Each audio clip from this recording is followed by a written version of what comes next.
I did this segment last week for the first time. We'll do it again today. I really enjoy it. I liked it so much I moved it up earlier in the podcast. It is called Sports Screenshots. I see a lot of interesting stuff on Instagram, and I want to share that with you here today on the podcast, and we'll go through it. Screenshot number one is this. The CBS Sports put this on Instagram. The caption is, the Panthers have been having quite an adventure at quarterback the last few years.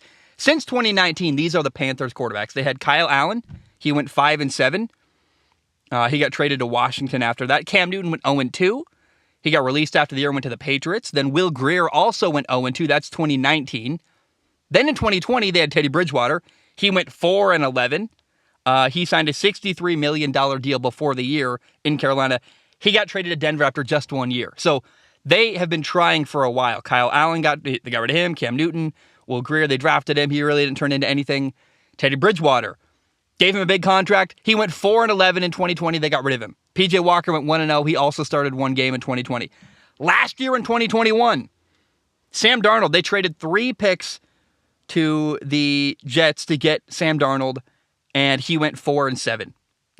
Cam Newton went 0-5, which is surprising because he actually didn't start one game, but did pretty well coming off the bench. And then PJ Walker, again, went 1-0. What's kind of sad here, so the overall record for the Panthers since 2019 is 15-34. Not a lot of wins, a lot of bad quarterback play, a lot of moments of hope. Hey, maybe Teddy Bridgewater's our guy. Hey, we brought Cam back. Maybe Cam will be fun. Oh, maybe Sam Darnold. And it's just not working at all. And the expected starting quarterback for 2022 this year for the Panthers is quarterback Baker Mayfield. By the way, Baker Mayfield gave a quote. He said, apparently, here's something I missed in all of the Baker Mayfield trade. We'll call it drama, but really the saga, whatever it's been. Baker Mayfield got traded from the Cleveland Browns to the Carolina Panthers, and apparently, I didn't realize this. Let's double check this right now on Google. Apparently, Panthers and Browns play each other week 1, which, let's see, week 1, is that real? Do they really play each other week 1? They really do. I don't know, that's unbelievable to me, that I missed that somehow. Baker Mayfield gets to play his old team, the Cleveland Browns, week 1 of the NFL season in a month and a half or so. Oh my goodness, that is incredible. I'm very excited. Baker Mayfield said this about that game. He told Darren Gant, he said, I'm not going to sit here and be a robot and tell you it's not one I've already marked on my calendar. He said, I'm not going to sit here and be a robot and tell you that's not one I've marked on the calendar already. So Baker is fired up to play his old team. Somehow I missed that, and incredibly exciting. I cannot wait to see Baker Mayfield play his former team. Like I said, I've been very cautious about Baker Mayfield going to Carolina. I don't know that it's going to be great for him. I hope it's awesome. I'm not sure it will be. But let's say it goes well. I mean, the idea of Matt Rule, a coach who, someone put this somewhere on one of my YouTube comments. They're like, Matt Rule in Carolina is a coach with the backup against the wall. Baker Mayfield does well as an underdog. Hey, maybe it goes well. I'm excited, but I'll tell you who I'm rooting for week 1. I want the Carolina Panthers to beat the snot out of the Cleveland Browns. I don't know that that's going to happen, but hey, I think that would be chaotic and fun if Baker beat his old team, and I am all for that. Okay, sports screenshot number 2. Let's give some shine to a small Instagram account, The Berg News. I like them a lot. They're really good. Heinz and the Steelers did not come to an agreement on a contract extension to remain the team sponsor, meaning the stadium will be under a new name for 2022. The new name for the stadium could be announced as early as this week. We did get that announcement. The Steelers said, we are excited to announce that our home has been renamed, and I hate this name so much. Acrisure Stadium. I think I said that right. I don't know. What is Acrisure? Let me Google that. I'm really curious. I have no idea what Acrisure is. Acrisure. It's an insurance company. How lovely. How lovely. From ketchup to insurance. Heinz Field was fun. I'm sad that that came to an end, but Heinz Field is no more if you are a Pittsburgh Steelers fan. John Wall said this about joining the LA Clippers. This is posted by NBA on ESPN. John Wall is ready to push the pace with the Clippers. He said, you tell me the third best defender is going to have to guard me? good luck. They got Kawhi, they got Paul George, and now they got John Wall. And yeah, the third best defender guarding John Wall theoretically is a mismatch. So if John Wall can get to the Clippers and be healthy, which I want that so badly. I really want. I'm not a Clippers fan. I'm not an LA person. I don't care at all. I just think John Wall kind of redeeming his name and going somewhere competitive and being good would be really fun. And a lot of people doubt John Wall. A lot of people making fun of him. He's made a lot of money, hasn't played. I want to see John Wall do well with the LA Clippers, and certainly John Wall thinks he's going to do well in LA. So that's going to pull my attention to the NBA this, I guess, October is when they start the season. I can't wait to see how John Wall does with the Clippers, and I'm very, very fascinated with that.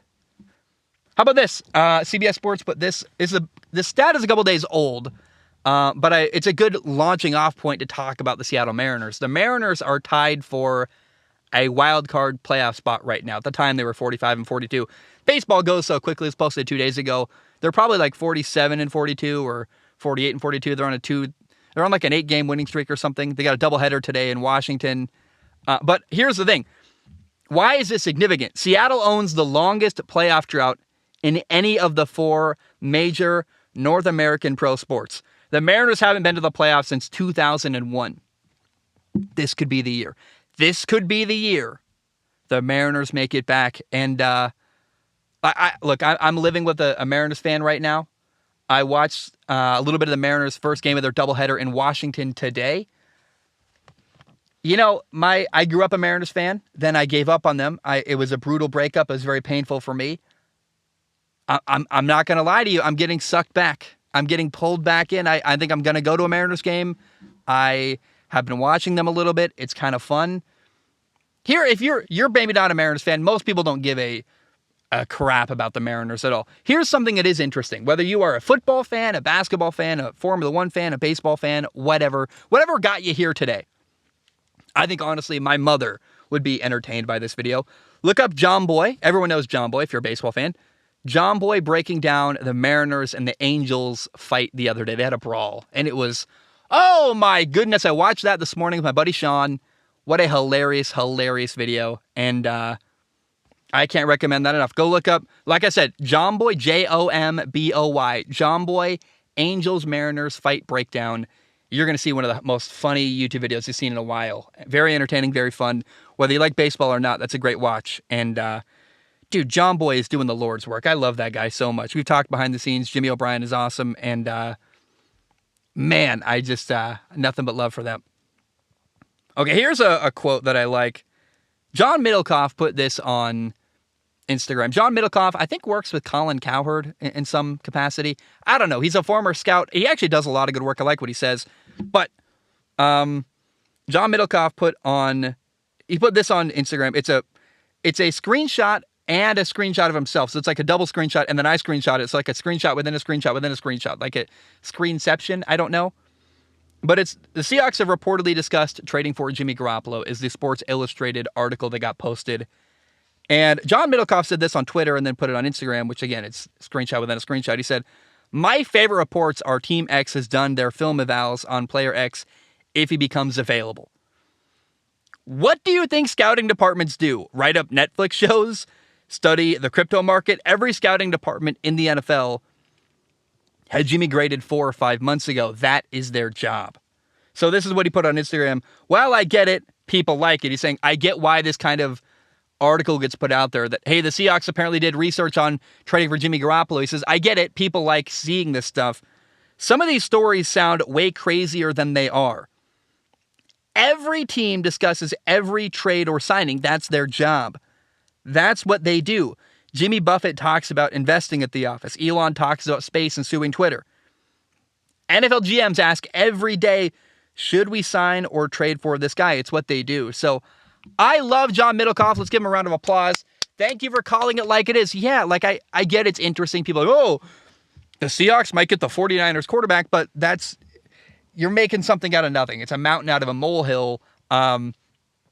Every scouting department in the world talks about making a move for a guy and does evals, and you go to work every day and do whatever you do. I go to work every day, I make videos and podcasts. They go to work every day and make up reports on a player. How good is this guy? Should we trade him? What is he worth to us?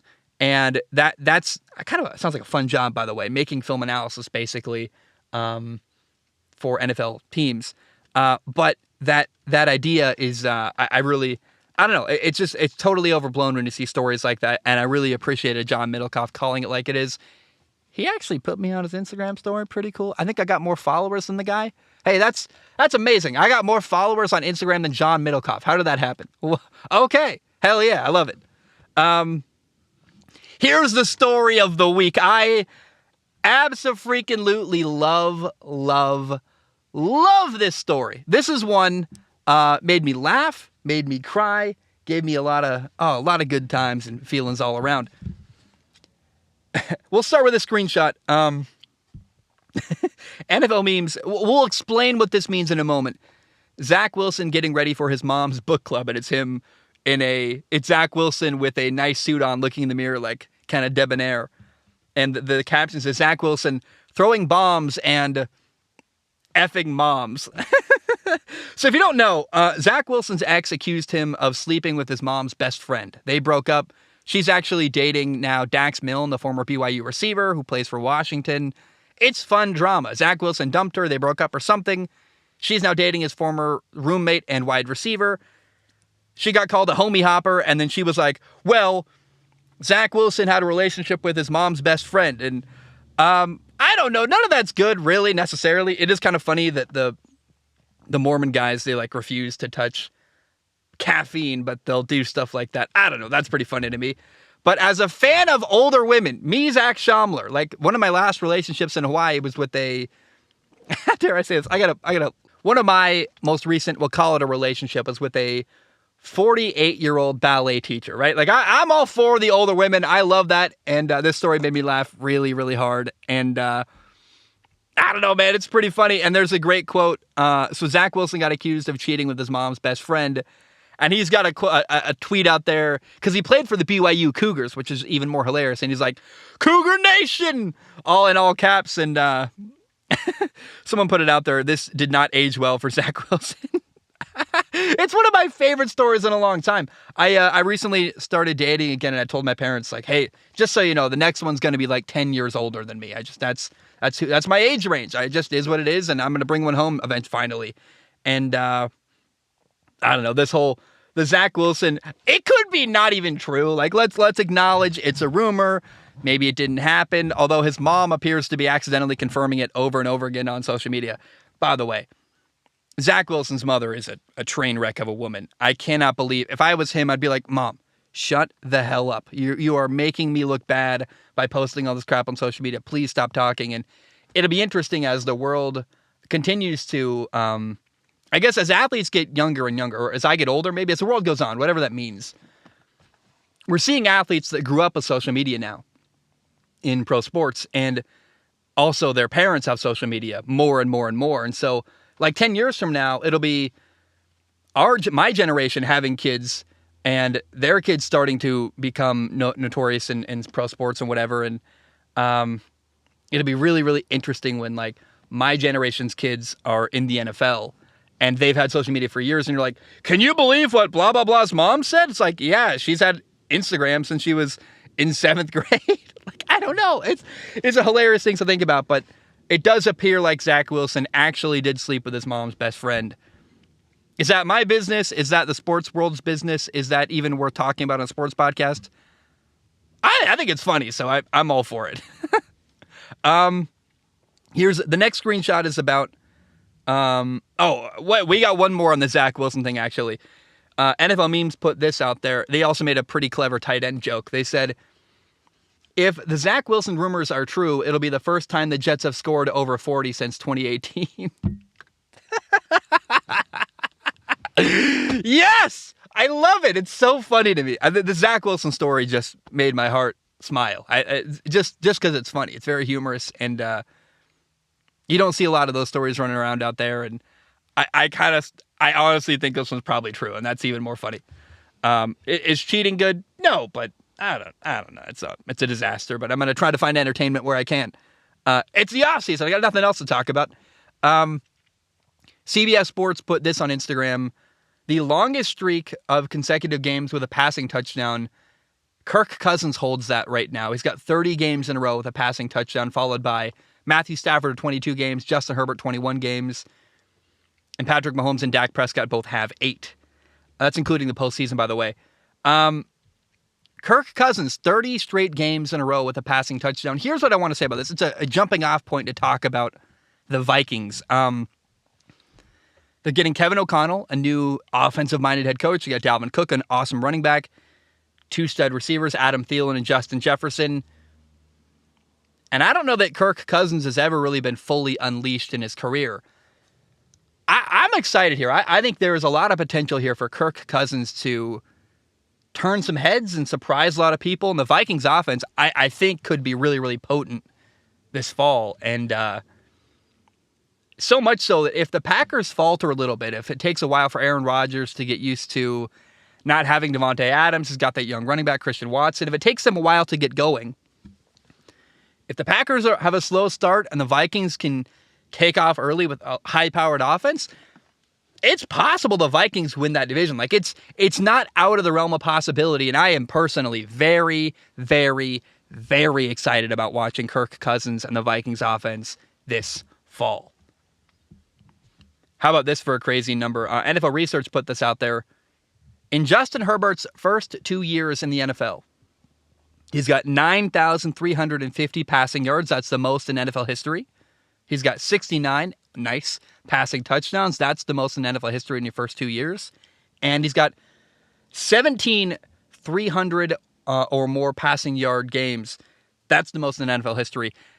Not only was I monumentally wrong about Justin Herbert, but I love seeing the guy do very, very well. It's fun to talk about. It's fun to acknowledge. And as you think about the top 5 quarterbacks in the NFL right now, I would go, this is me spitballing, Rodgers in the conversation, Joe Burrow, Josh Allen, Patrick Mahomes, and Justin Herbert's got to be in that conversation. And to do what he's done as quickly as he has and as well as he has is so cool. And really what I'm excited about is that he, I think, could be the greatest quarterback the Chargers have ever had in their entire franchise. And I'm just really excited for his future. I'm excited to watch him do well. I think the Chargers are a dark horse playoff team. Or sorry, let me back up.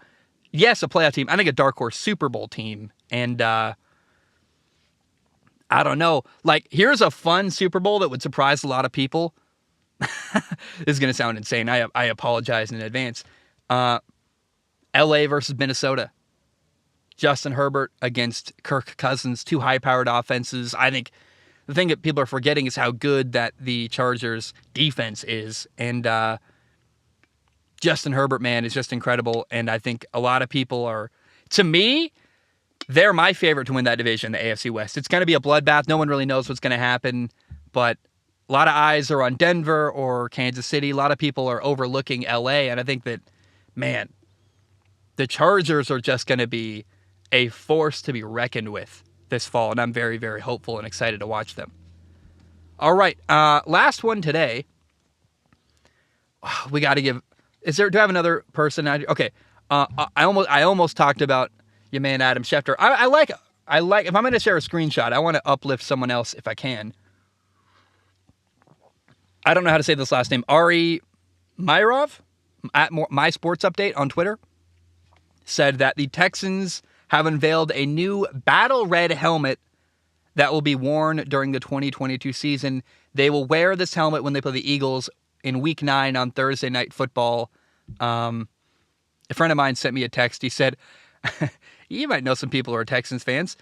He said, as a Texans fan, we're doing all this hoopla just to lose to the Eagles 37-3. I was like, that's pretty good and pretty funny. But I love this stuff. I got to say, like, I talk as often as I can.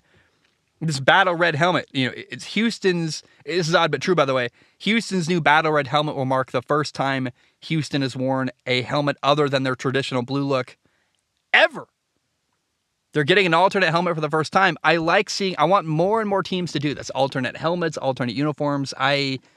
The more we can make this happen, the better. I really, really like this. And I say it almost every week, like the more variety you get, sports are entertainment.